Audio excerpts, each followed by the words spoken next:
Menurut teori, terletak di persimpangan tiga lempeng dunia yang potensial menimbulkan tekanan sangat besar pada lapisan kulit bumi.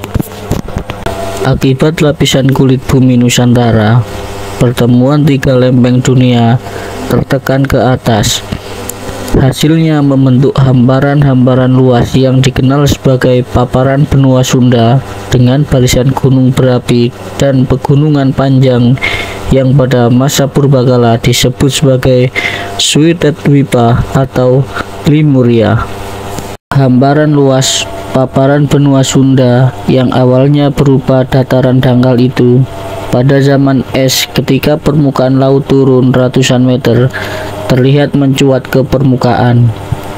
Oleh karena terletak di persimpangan tiga lempeng dunia, wilayah ini sering diguncang gempa bumi hebat dan letusan gunung berapi yang dahsyat. Pada zaman es akhir yang berlangsung sekitar 500.000 tahun silam, es di kutub utara dan kutub selatan mencair sehingga air laut dan menimbulkan gelombang setinggi 1 mil.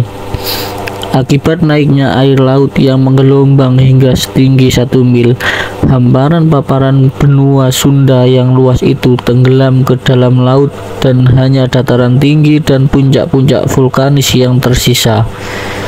Belakangan, sisa-sisa dataran yang tidak tenggelam tersebut dikenal sebagai Kepulauan Nusantara yang terdiri dari paparan Sunda besar dan paparan Sunda kecil yang sambung menyambung hingga benua Australia.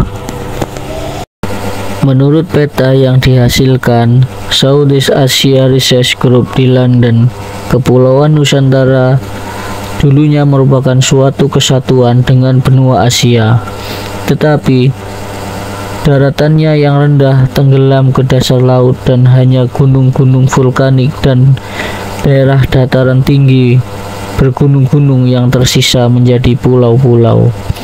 Menurut teori Prof. Aceo Nunes dos Santos, fisikawan nuklir dan ahli geologi asal Brazil, Kepulauan Nusantara dulu merupakan bagian sisa dari benua Atlantis yang tenggelam akibat peristiwa banjir besar yang terjadi pada akhir zaman es.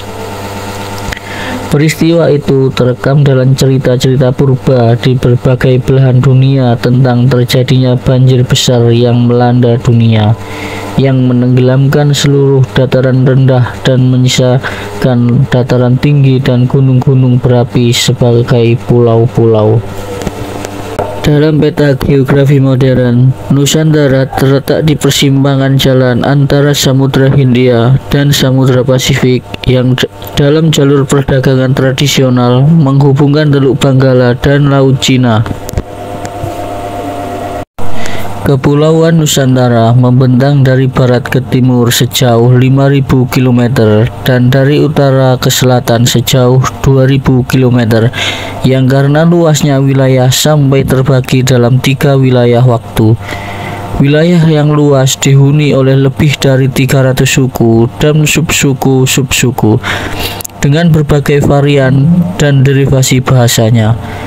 Oleh karena bagian terbesar wilayah Nusantara berupa laut, hubungan ekonomi dan kebudayaan penduduknya lebih sering terjalin dari satu pantai ke pantai daripada daerah pedalaman ke daerah pedalaman lain yang terpisah oleh rintangan geografis bergunung-gunung dan berhutan-hutan.